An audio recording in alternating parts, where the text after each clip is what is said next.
Hello everybody, welcome back to Nook Cranny Gaming. I am Nook, and this is To the Moon.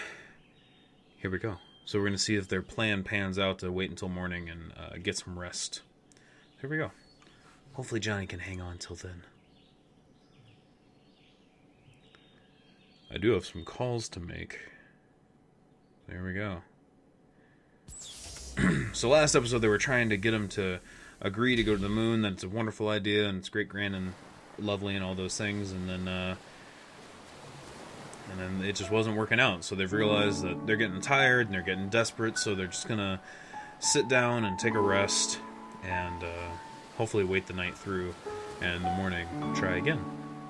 At least that's what I kind of gathered from everything. That is very blurry. It doesn't make sense. Why did the machine have no effect? Johnny's registered wish to go to the moon was successfully transferred, yet there wasn't even a trace of him wanting to go to the moon after the transfer. Unless a secondary condition for the desire was changed in the process. Only then would the same desire produce two different outcomes at two different points in time. There's no defying and denying that River played an important role through it all.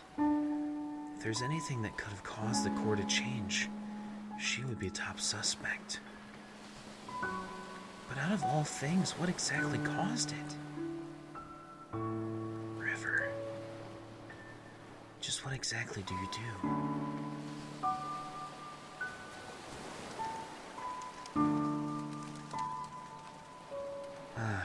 The sun's rising.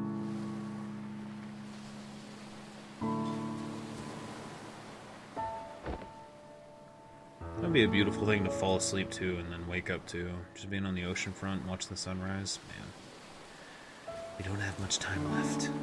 I wonder if Neil came up with anything. That we're gonna have to take River away for him to go to the moon. I knew it. I called it. And it's sad. This is great storytelling, though. They're doing a real good job of...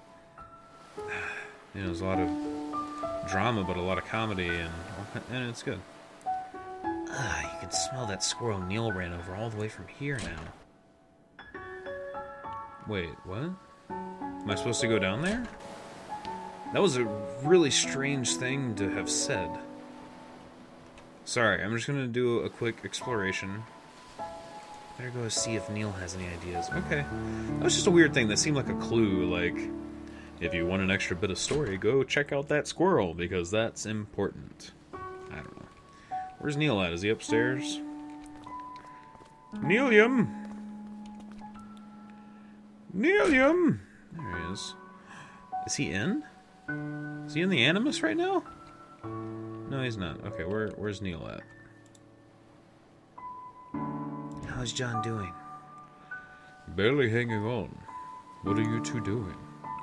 We just couldn't make any progress. You'd better be soon. We don't have long. If you're looking for your colleague, I think he's in the kitchen. With Dinah. Yep, that's a joke. Those are the jokes, people. That's why you're here. Oh my lord, get behind the chair. Oof. Some of the... That's a bathroom. I don't know, I figured the kitchen was downstairs, but I just thought I'd check the rooms. The little dancing arrow makes me, like, want to explore real bad. Wait a sec. Hold up. Let's go check out these paintings. Was that one always, like, marked off at the end? So this one's a lighthouse. Painting of a lighthouse by a cliffside. Painting of a woman holding something yellow and blue. Painting of an animal, platypus. And then what is this one? A casual painting of 3 people? Oh, okay. It looked like 6 faces, and then the 6th one was like marked out, and I don't remember that, but never mind. I am drawing of 3 people. I do not know what is going on. Is this the kitchen? Tell me, but Ma, I don't want to go to school. It's Saturday, dear. Shh, let them sleep. Yeah, like I was just gonna come around clattering. Wait, what's the books on the floor? please. Place book on S. Dusklight. The tale of a girl who fell in love with a zombie. Yeah? Ugh, maybe another year. Okay, so I can't put that one back in? Pilgrim's Guide to... I don't know. That was strange. Did we leave those out earlier in the game? I don't remember. That seemed out of place to me. Oh well. Those two shouldn't have stayed up that late, but I should have watched them. Well, it's not an everyday circumstance. I know, but I'm just so exhausted. I'm sure you are even more so. I really need to take a seat. If there's anything you wanted to ask, let me sit down first. So can I talk to her if I just let her sit? Yeah, let's see what she has to say. Oh, was there something you wanted to ask? Oh, okay. You know, it's pretty unusual for someone like you to work here. With 2 children and all that, I mean. It's not that bad, really. There's a school bus that passes through here. But how did you even end up in here? Well, a few years ago, my husband passed away. What happened? He was in the army. They were the last batch to be deployed overseas. Sorry to hear that. I panicked. Our savings were low and the job market was grim.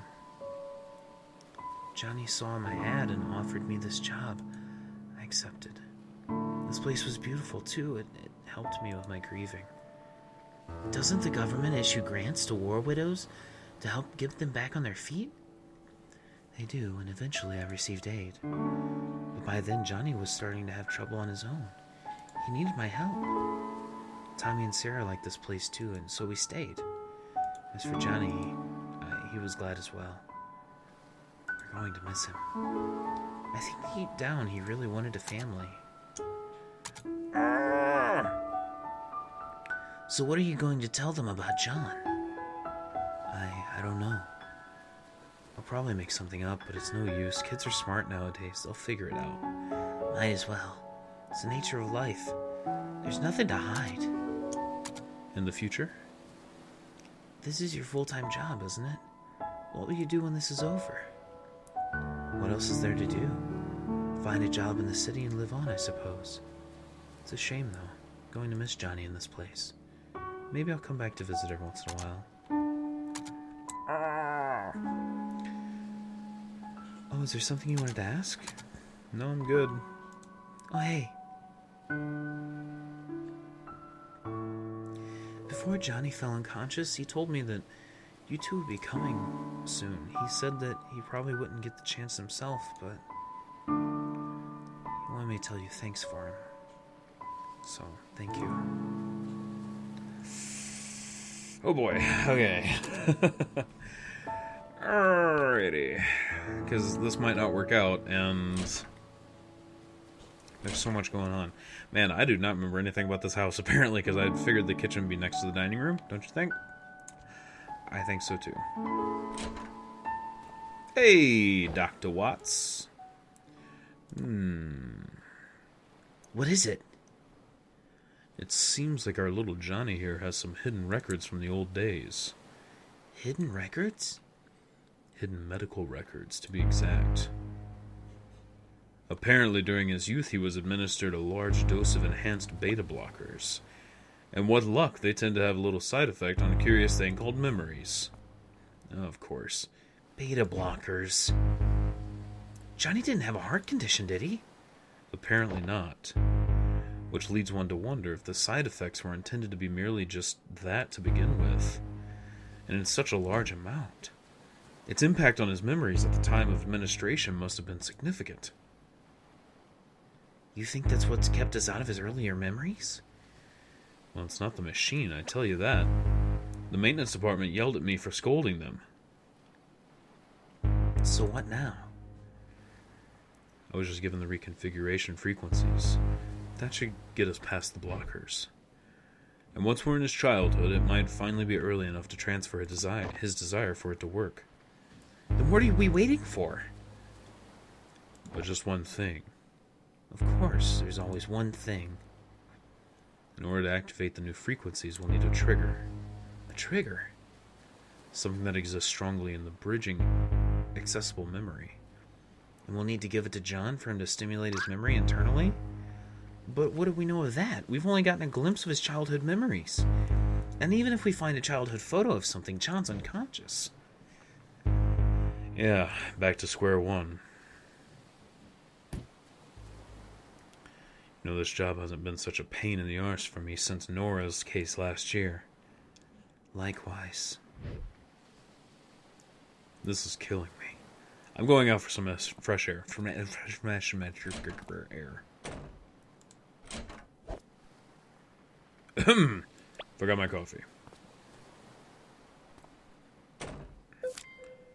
Receive note beta blocker. Let's see what that says. A drug with side effect of dampening memories by interfering with stress hormones. Oh no! Oh no! John's condition is yellow. Okay. Okay. Okay. Okay. We're all good here. Nothing to worry about. The last paper Rabbit gave to John. Why wouldn't that work? Okay, that turns a light on, but that doesn't really help us any, huh? So we're supposed to give John an object in which would trigger his memories. It smells! Quit barging in and out of doors. The roadkill, Eva, it smells. I know it's your fault for running over it. What's going on? The children are still sleeping. Wait a minute. That last memory, the one we were stuck at. It was the same smell. What are you two talking about? The olfactory receptors are directly linked to the brain's limbic system, Lily. Don't you see what this means? What? He means that smell is arguably the most effective sense for memory recall. We can use it as a stimulant to bridge his childhood memories. And the best part, even though Johnny's unconscious, he's still susceptible. I think I'm missing some vital contextual information on this whole thing. Alright, this is good. This is awesome. Now you just need to go fetch a piece of that roadkill. Yes, I'll just wait. Why should I fetch it? You're the one who ran over it. Exactly. I've already done my part. God, this guy. Oh, you miserable bastard. If it helps any, I have a pair of gloves you can borrow. Thanks, Lily. You're so nice. You're so nice. They aren't really disposable gloves, but that'll probably change after this.